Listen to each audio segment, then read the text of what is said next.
This phase is not the end of the story. There is more to who you are than today reveals.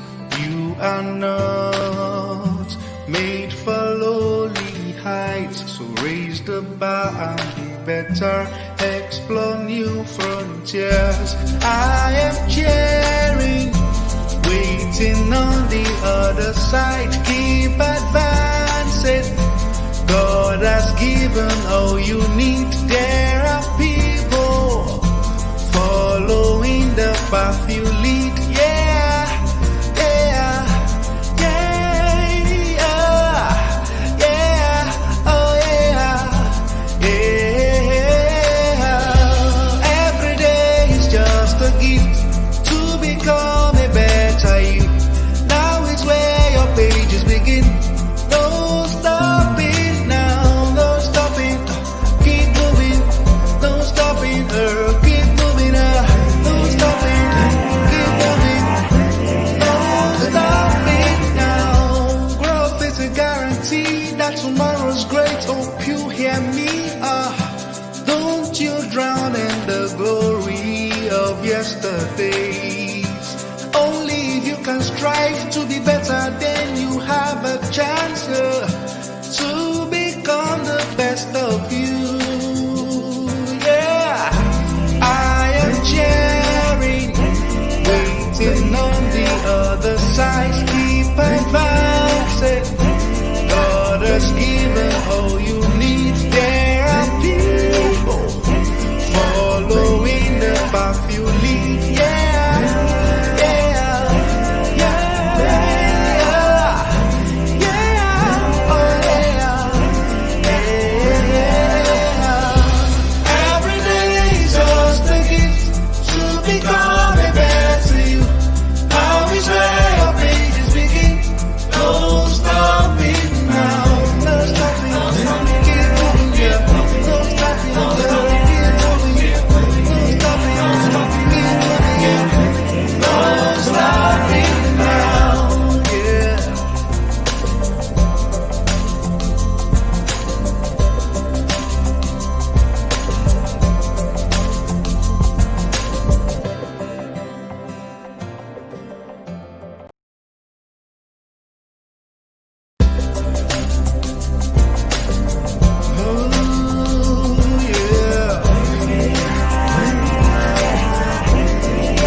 This phase is not the end of the story. There is more to who you are than today reveals.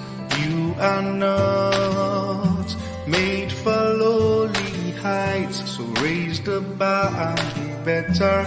Explore new frontiers. I am cheering, waiting on the other side. Keep advancing.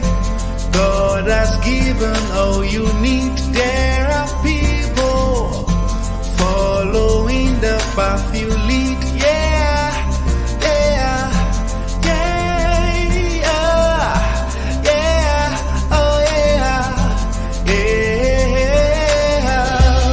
Every day is just a gift to become a better you.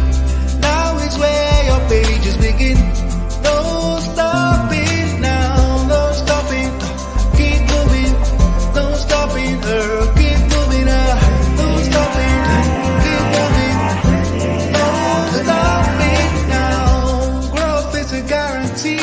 Tomorrow's great. Hope you hear me. Don't you drown in the glory of yesterdays. Only if you can strive to be better, then you have a chance to become the best of you. Yeah, I am cheering, waiting on the other side. Keep advancing. God has given all you need. There are people following the path you lead. Yeah, yeah, yeah, yeah, oh yeah, yeah, yeah.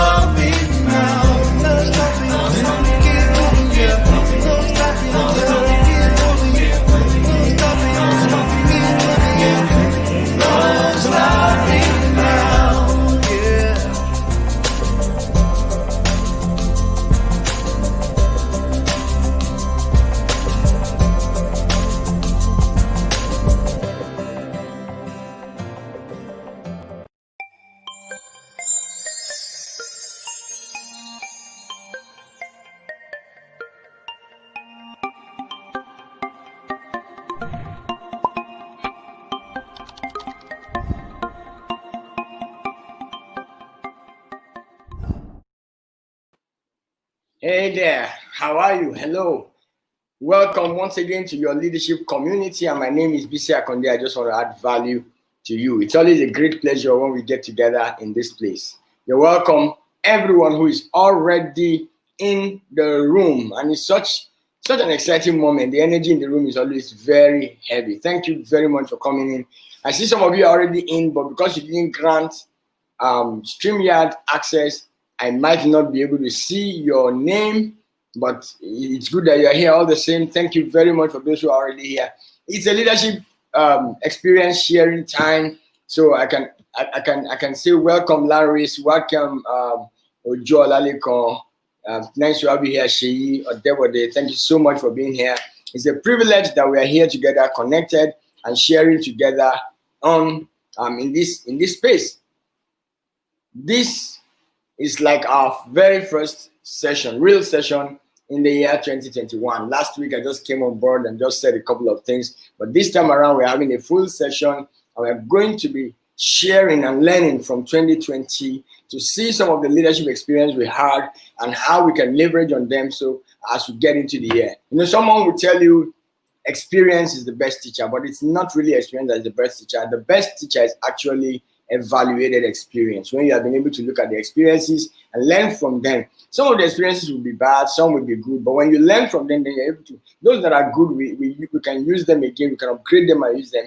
And those that are bad experiences, we learn how not to go through that route again on them. Today I don't want to call him a guest. Actually, I cannot call him a guest any longer. He's fully a part of the community.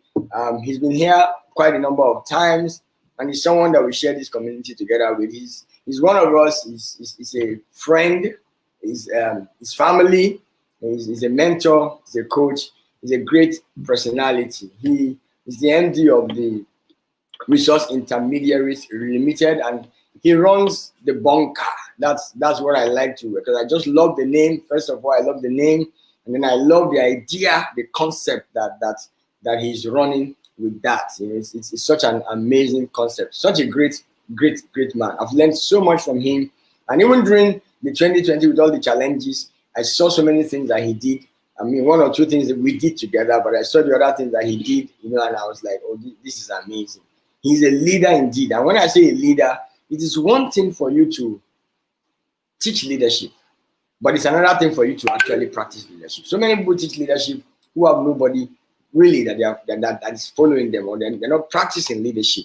But here is someone who is practicing leadership. He runs an organization that has over 5,000, to the best of my number. I'm sure he's going to correct us on that. Over 5,000 employees, and spread over several places, including Ghana, aside from Nigeria. So please, I'd like to bring up today my brother, my friend, great mentor and a coach. We call him SOG, Soji Oyawe. He's going to be joining us as we have these leadership experiences of 2020. So let's welcome Olusoji Oyawe into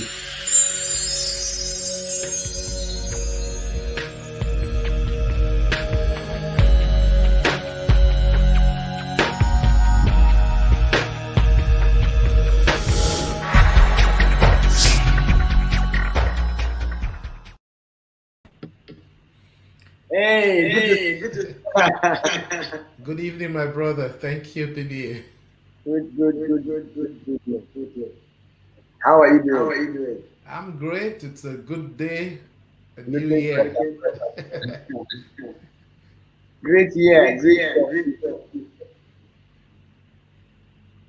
Okay, so I think we'll just get started now. There seems to be a nice echo from my.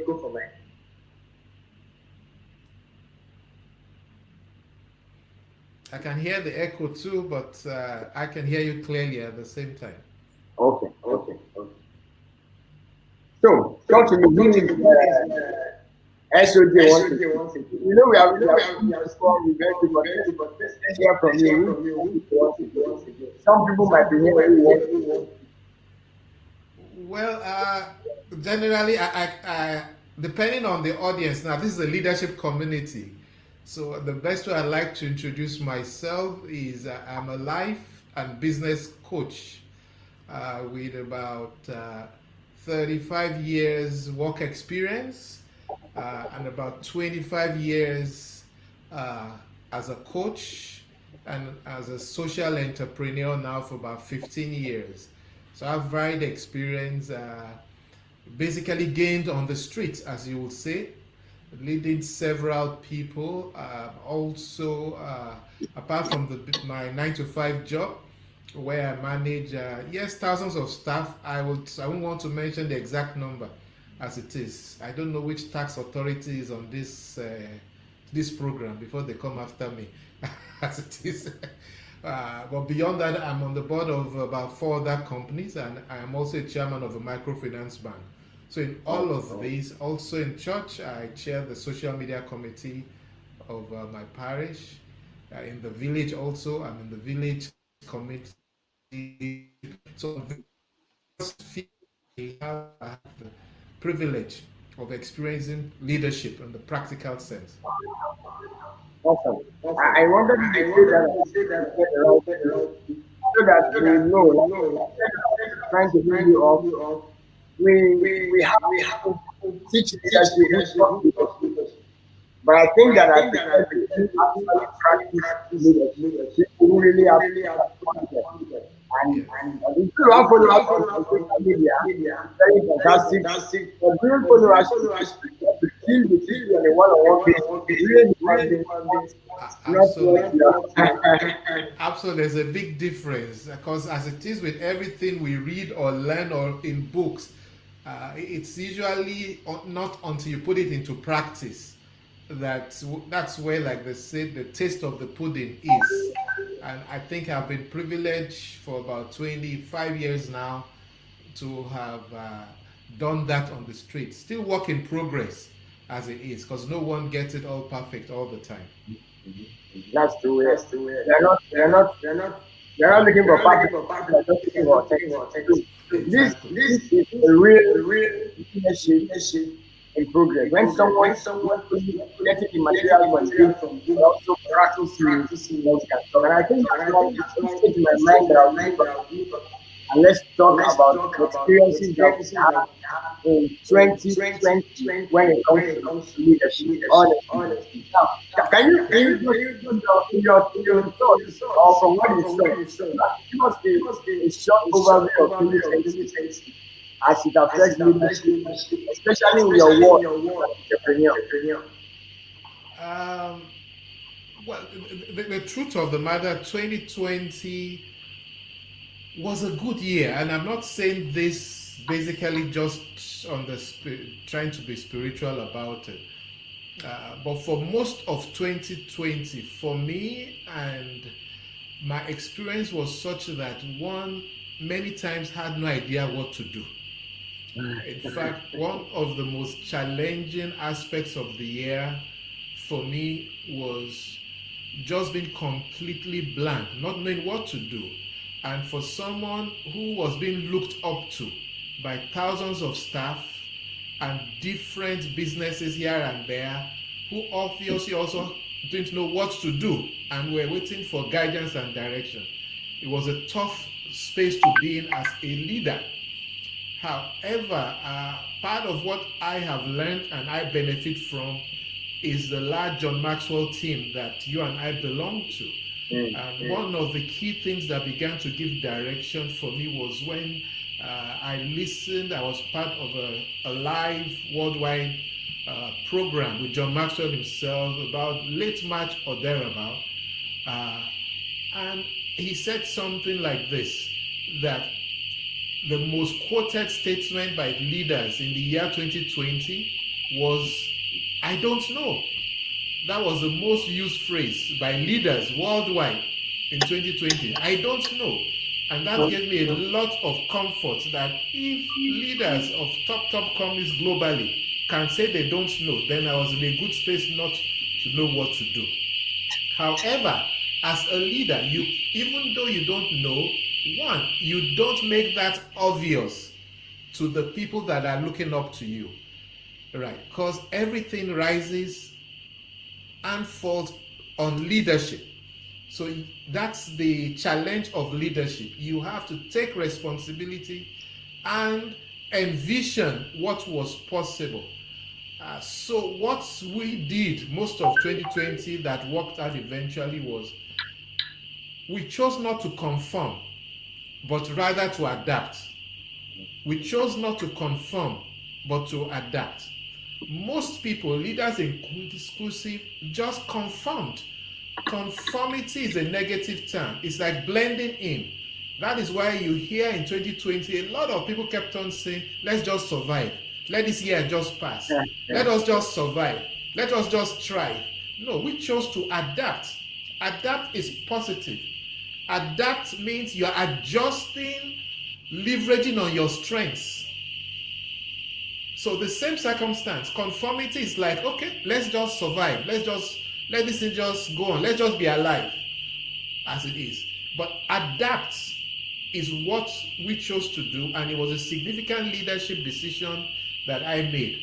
That let's adapt. And in adapting, it's different from conformity, even though it seems similar. When you adapt, you are adapting, leveraging on your strengths. So we looked at our strengths, and we found that, for example, we're already into certain businesses that could easily be tweaked to take advantage of new needs that people had in that season. And we leveraged on it.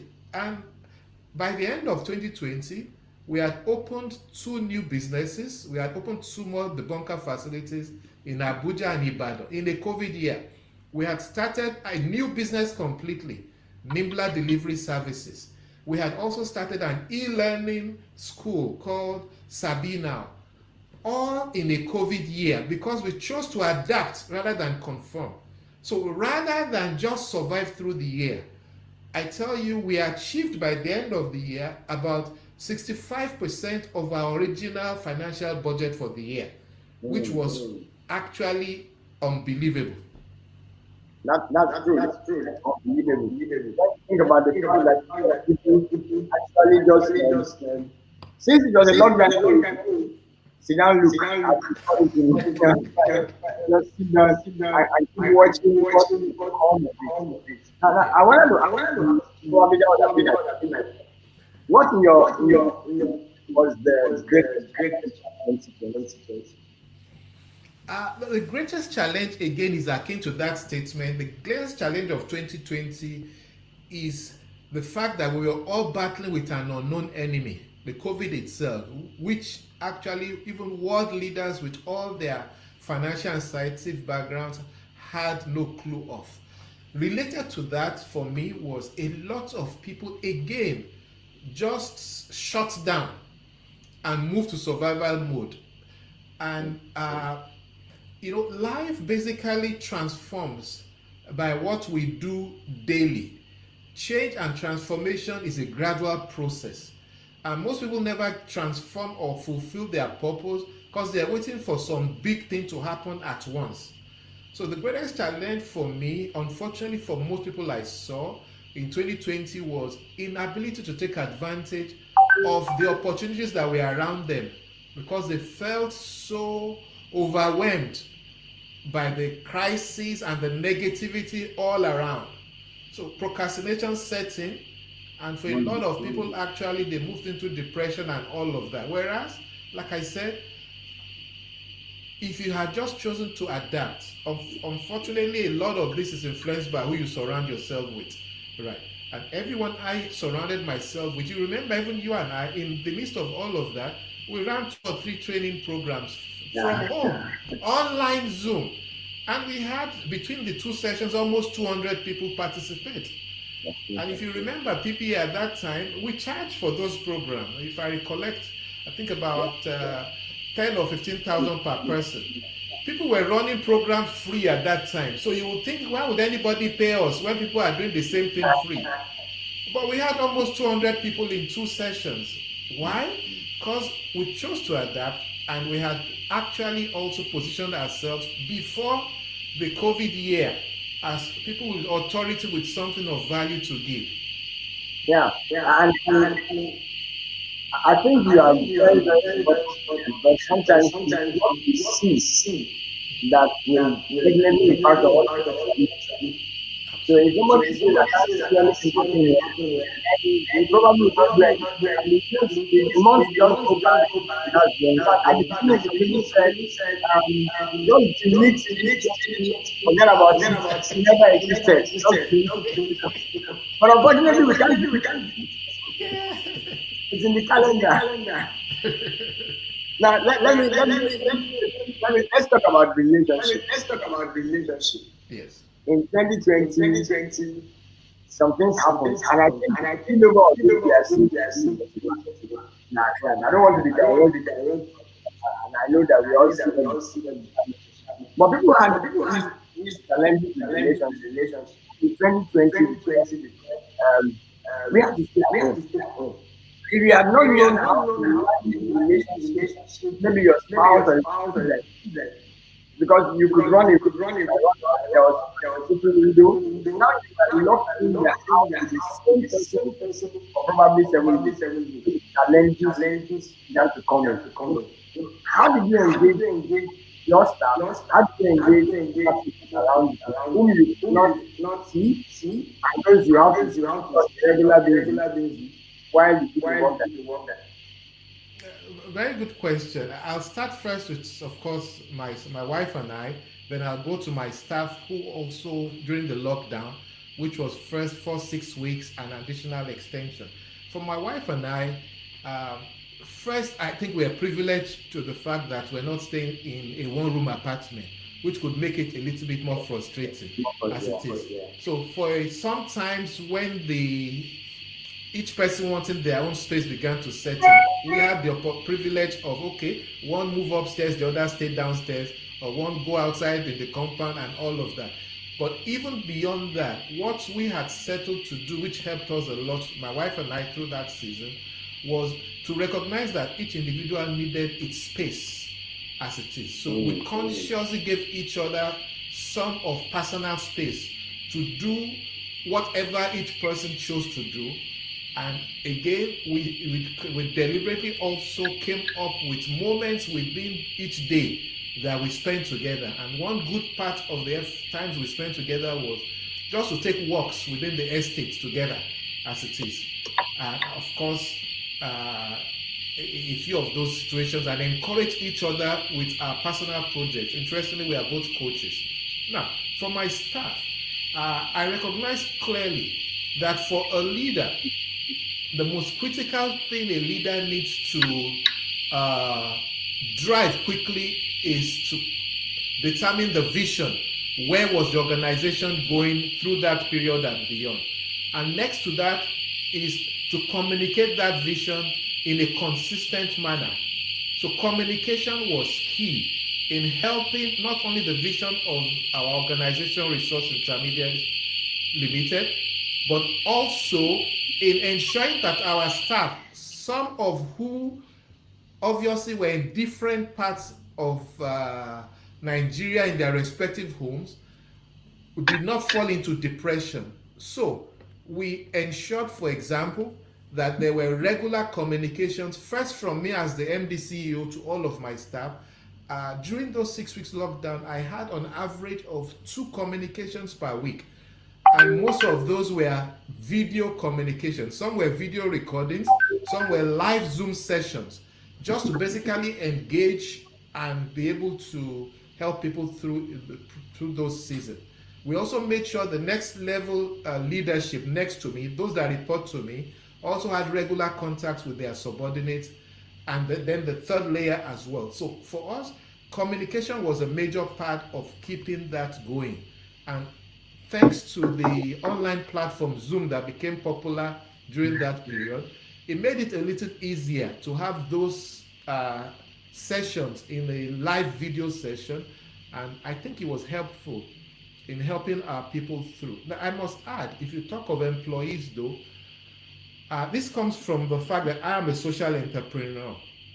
So one of the first quick decisions we took was that none of our staff will be affected financially or will lose their jobs through the lockdown period and the COVID period, even if our company had to incur losses in that process. And that was helpful.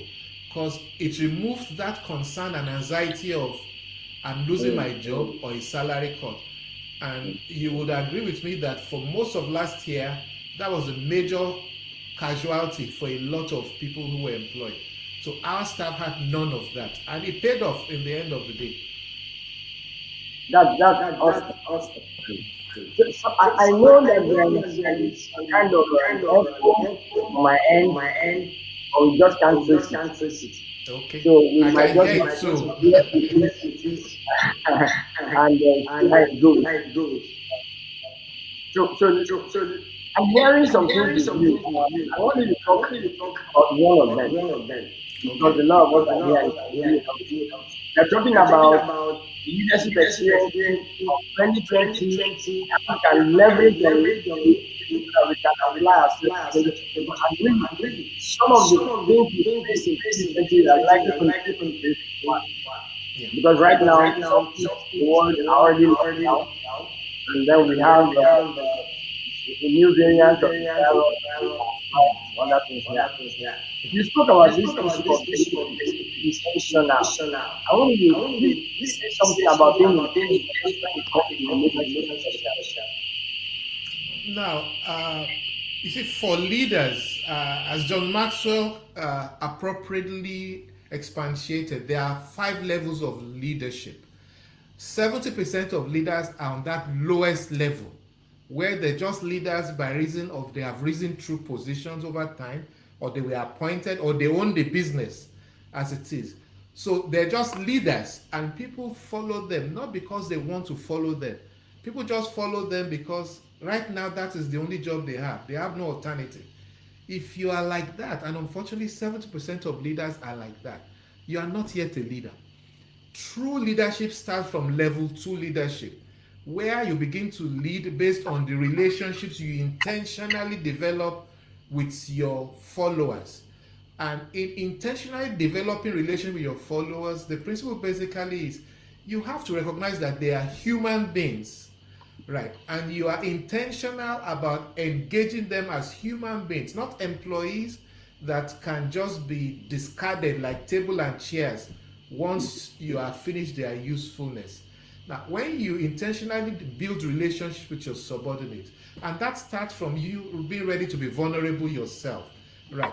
Because for them to connect with you emotionally, they need to see that even a guy is human as it is. So, for example, in my businesses, we don't have attendance register, but nobody comes late. Why? Because the owner, the oga, the MD, if I say resumption is 8 a.m., I'm there by 7:30. The day I can't make it by 7:30, I let my immediate lines report, the executives know, guys, I'll be late this morning. I don't need to tell them. I'm part owner, I'm MD CEO. I don't need to tell them. I can walk in at any time, but I don't do it, right?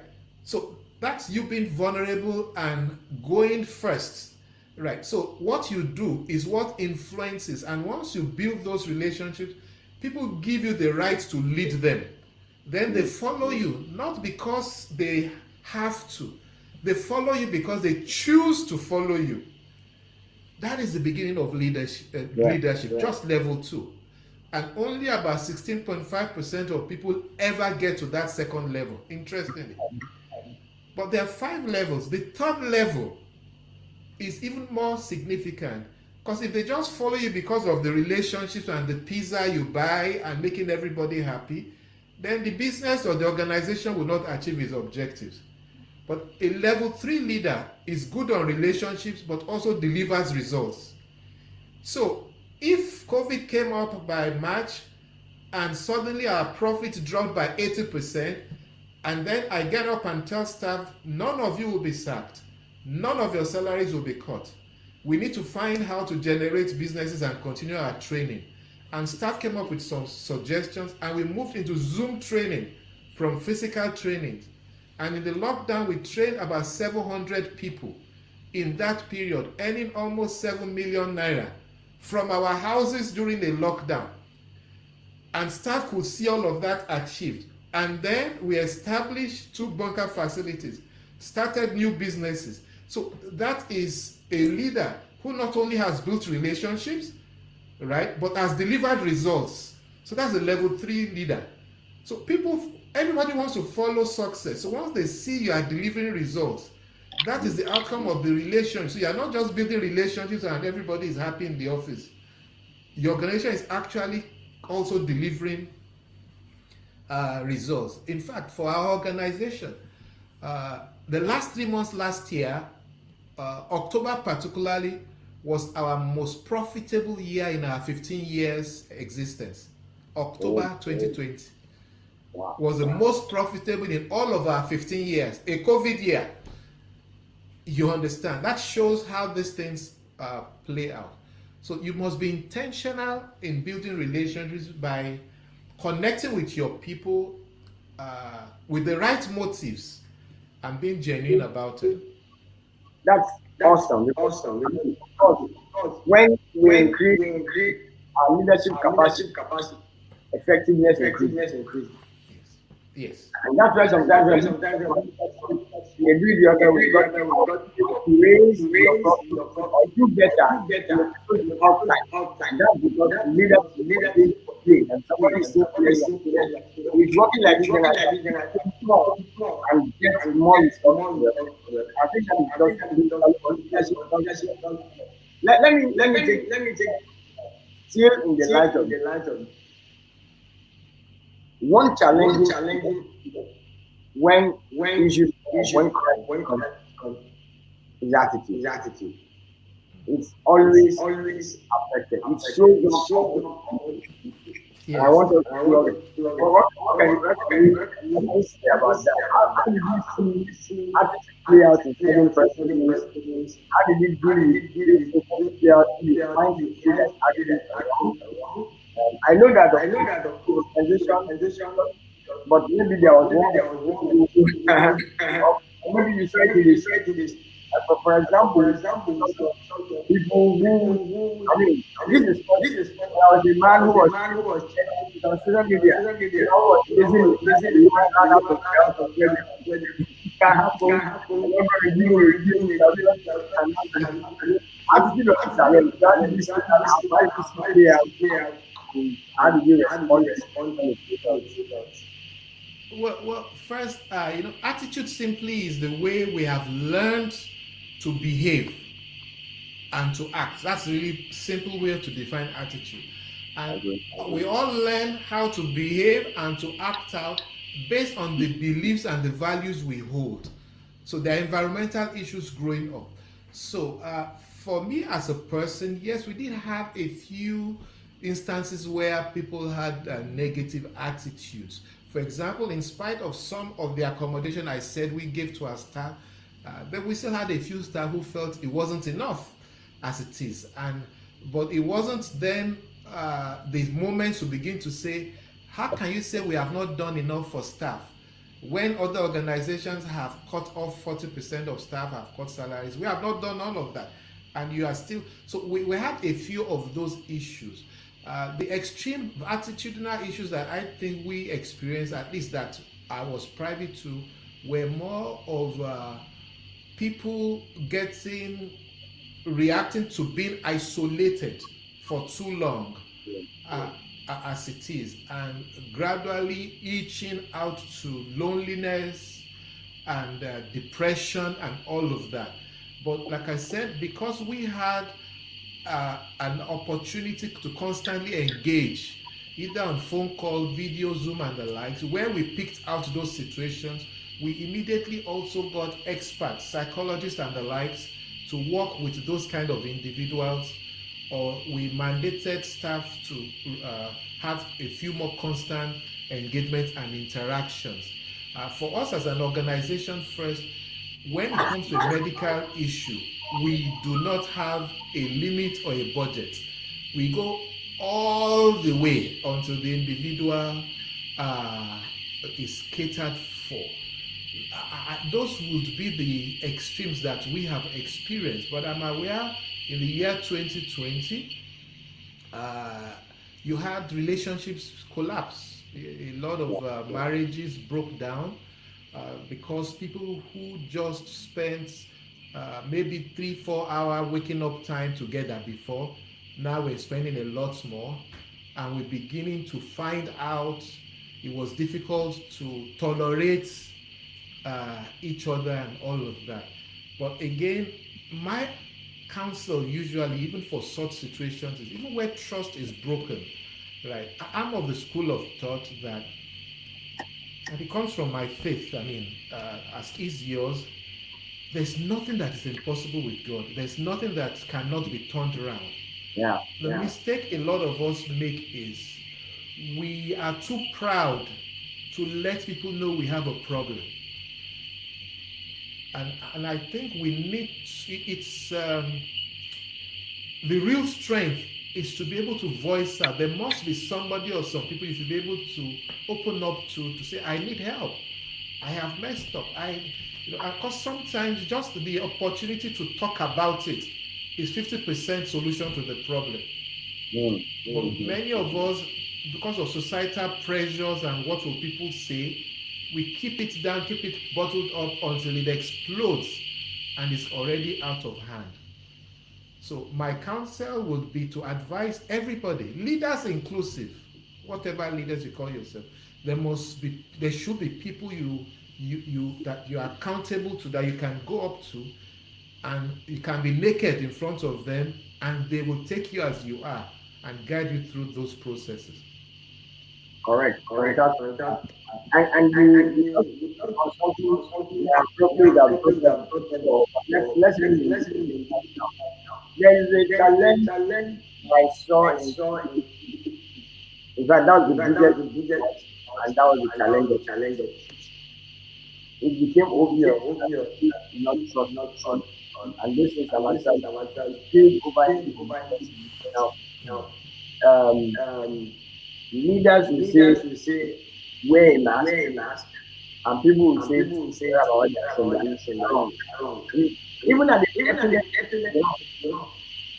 simply because people continue to trust leaders, it's just people want to. And I know that when they're going to, for example, I'm going to get them or pay everybody's salary. Somebody who acted, how are we going to do that? But the moment you trust the quotient, that means that you were able to, that's why they were able to try some things and sorry. Let's talk about trust. How is this trust play out in 2020 and going into 2021? How should leaders fix the issue of trust? I mean, look at this.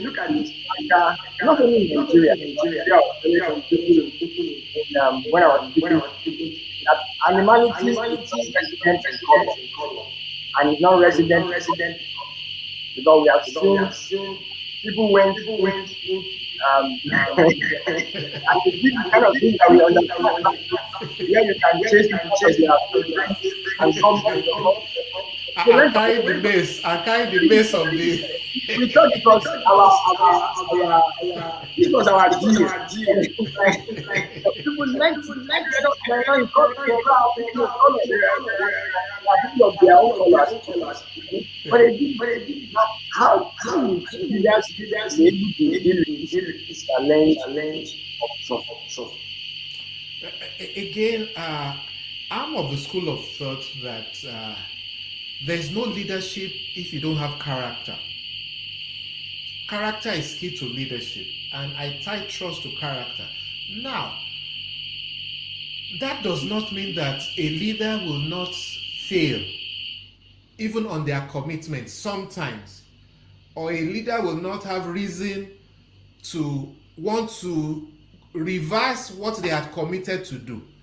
But when the character comes in, for example, I made those commitments to my staff, right? Because I knew we have reserves from prior years. This is not a business that just started today. So I felt and strongly and thankfully I was able to convince my board of directors and shareholders that look, even if we're going to make a loss this year, we have made profits in previous years. I don't think it's too much for us to use prior year profits to at least keep our staff engaged for this period. So I was able to succeed. And thankfully, that did not just stop at just paying them and say, guys, let's just collect the salary. It's followed up with a challenge. Guys, what can we do to generate revenue even in this time? And like I said, they rose up to it, and our profit dropped 80% by April, right? But by July, right, our profit loss on an average month had reduced to about 50% from 80. And by September, October, our profit monthly was back to the average that it was January, February for the last 3 months, because the staff also chose to pay back. Now, if we had found out in the course of the year that I could not keep the promise I made, I would have gone back to the staff and presented the reports that, gentlemen, this was what I thought we would do. And that is why I made this commitment to you. Unfortunately, things are not playing out the way I thought.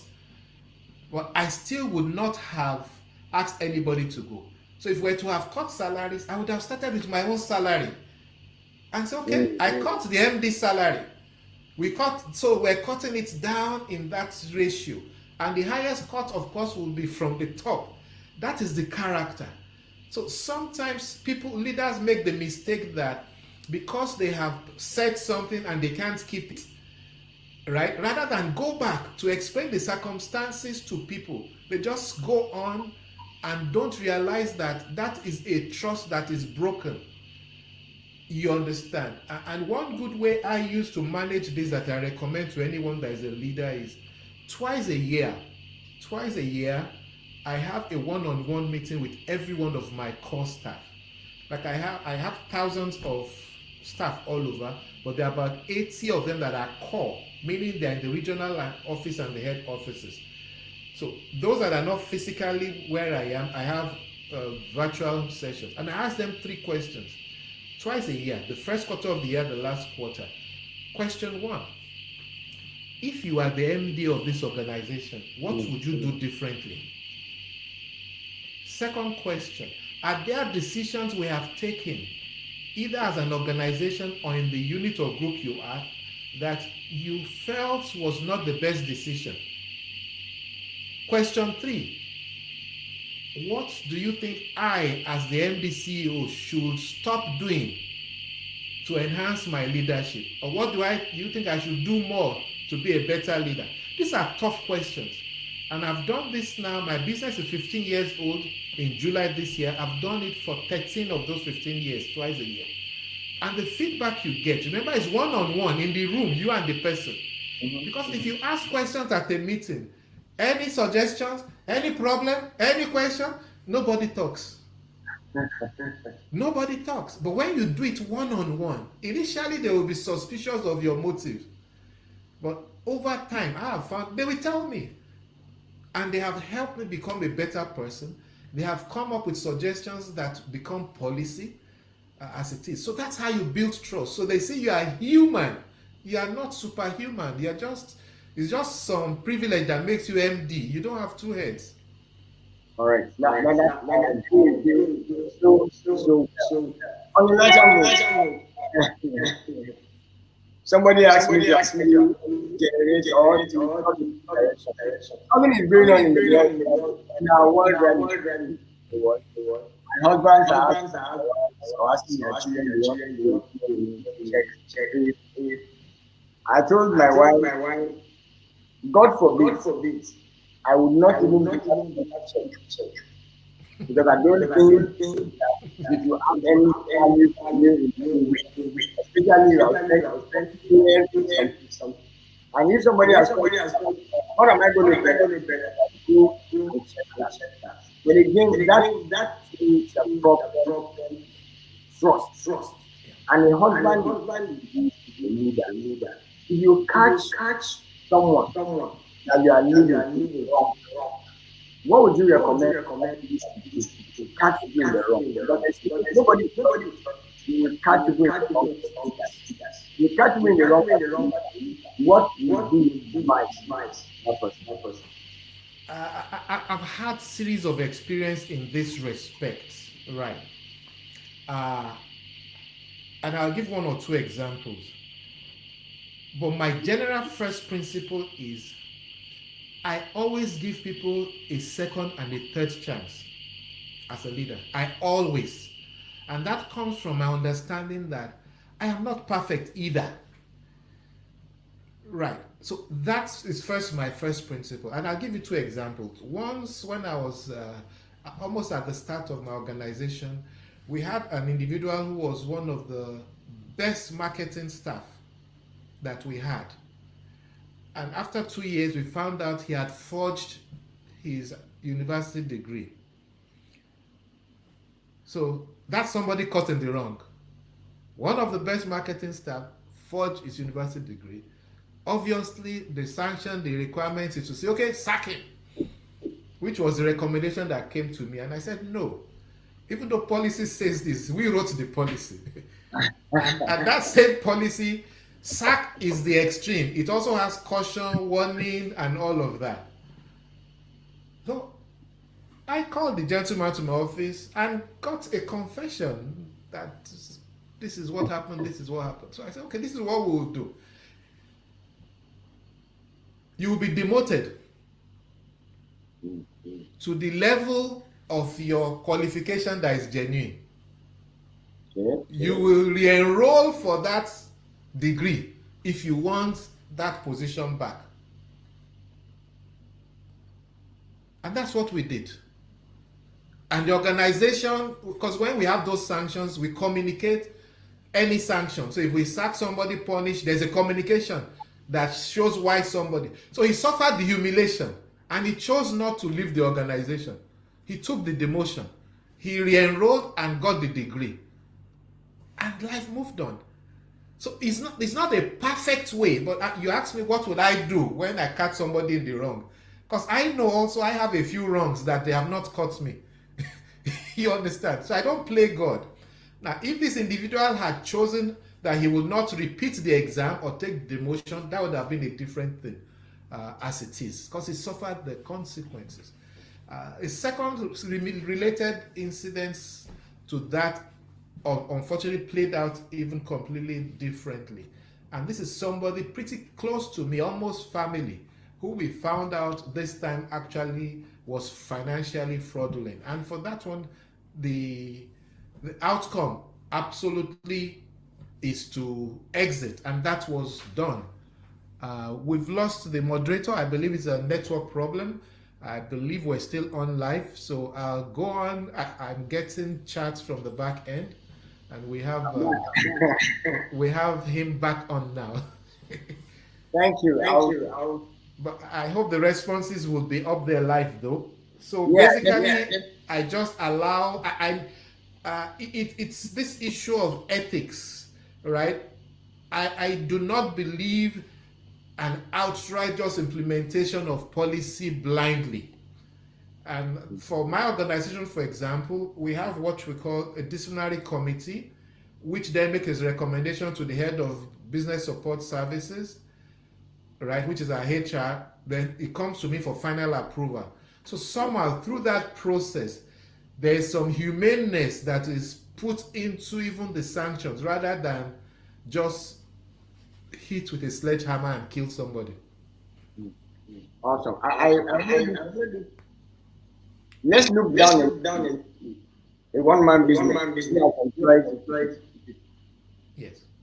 Most of the challenge he has to take it all by himself. What kind of advice? I didn't get the question probably. One-man business who has to take the... Who has to take the all by himself? He doesn't have anybody. He has no HR. What would you advise him to do? Again, for that situation, like I said, if when I catch that individual and found out that his credentials were falsified, same proposition I would advise the one-man business to do, to engage the individual. There will be a different problem if there is a denial and what have you. But if the gentleman opens up and explains what happened, there'll be a consequence for that, which is what, like I said, he didn't just go free for the wrong he did. He had a demotion, right, to the last degree he had. which was as good as, okay, we've retained your employment, but not as a graduate, but as an OND holder or school cert holder. So it's up to you to accept that lower pay and what have you. And thankfully he did. So that will be my position. Because yes, there's always that fear that the person who falsified certificates could have stolen other things. True. But if you check out most people that are locked up and put in prison, they come out worse because they learn other things. What usually kills people is the fact that they have blundered and people just write them off instantly. I always give that second chance, a third chance, before I just, I never write anybody off. I've exited staff before for one misdemeanor or the other. When they are remorse and there's an opening, we take them back.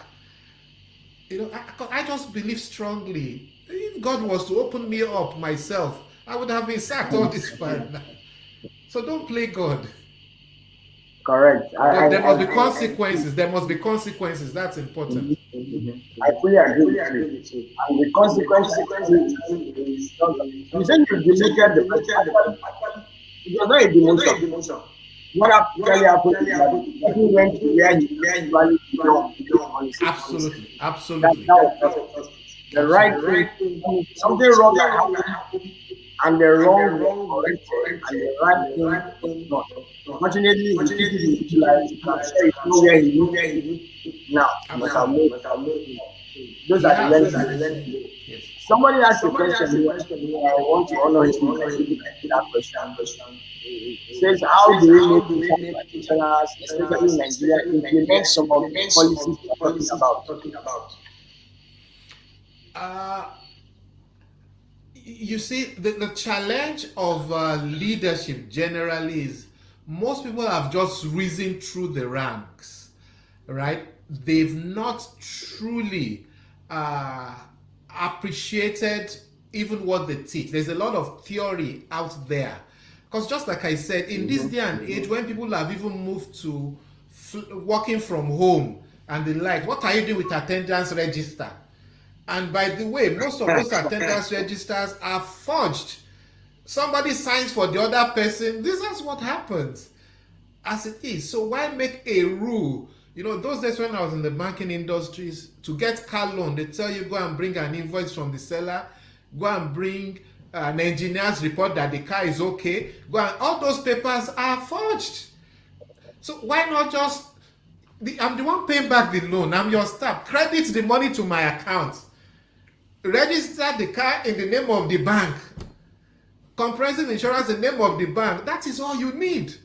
But all those, look at even what Nigerians were doing with COVID tests. It's already been faked.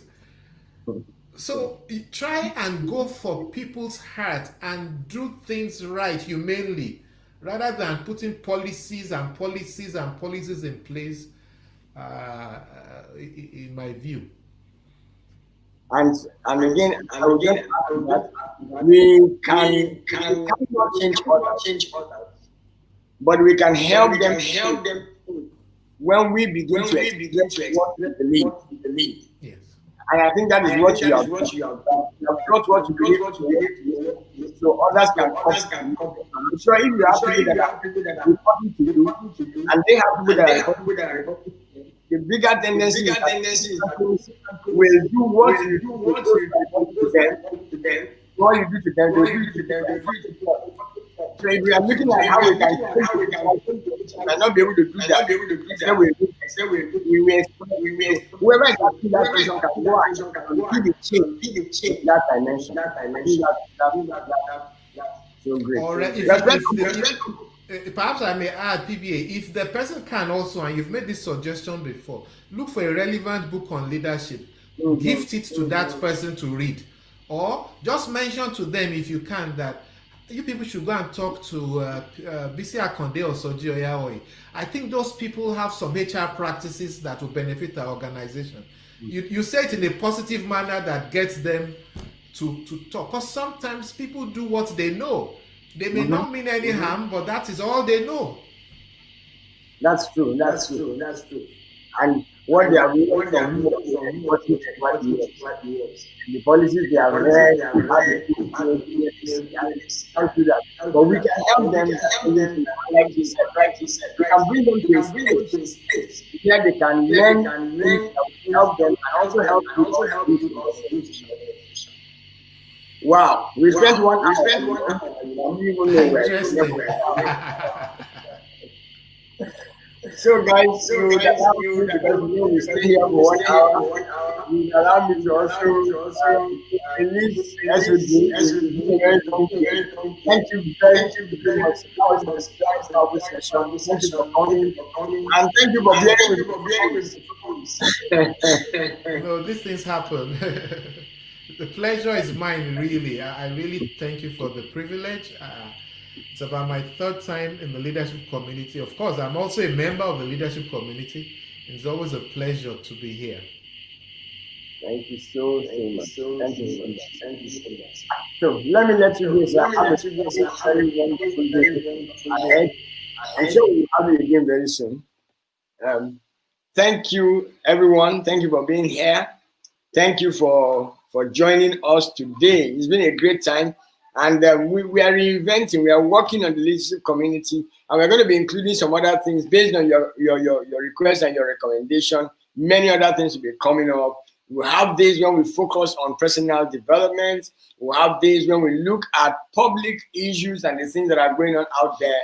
Of course, we would always have a day when we come in and learn how we can develop our leadership skills. I'm so glad to be connected with you. Thank you so very much. You can always get across with us. Once in a while, we'll post some of the things we learned here on the community. So keep coming here. We have certain guides in the community. You are free to also post certain things on the community. Just follow the rule. This is your leadership community. Thank God for those of you who are always adding your friends, bringing your friends on. Please go give me your friends. This year, let's move this community to the 10,000 member mark. Let's add more value. Let's make a difference. Let's go change our world because it is our world. Thank you once again. My name is Bisi Akande, and I always would like to add value to you. You have a very, very wonderful night ahead of you, a wonderful day ahead of you for those of you who are outside of our space. Some of you are, thank you very much. I know my friends from Zambia are here. I know that my friends from the US are here. Thank you very much. You have a very great day. I'll see you again next week and by the special grace of God. God bless you. Enjoy your evening. Bye for now.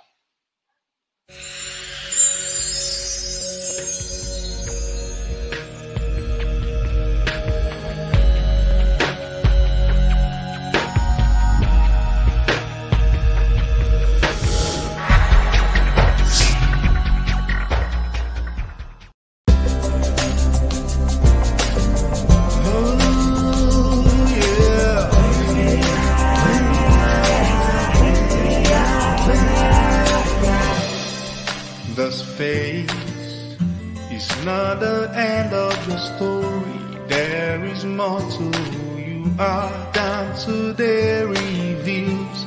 You are not made for lowly heights, so raise the bar and be better. Explore new frontiers. I am cheering, waiting on the other side. Keep advancing. God has given all you need there.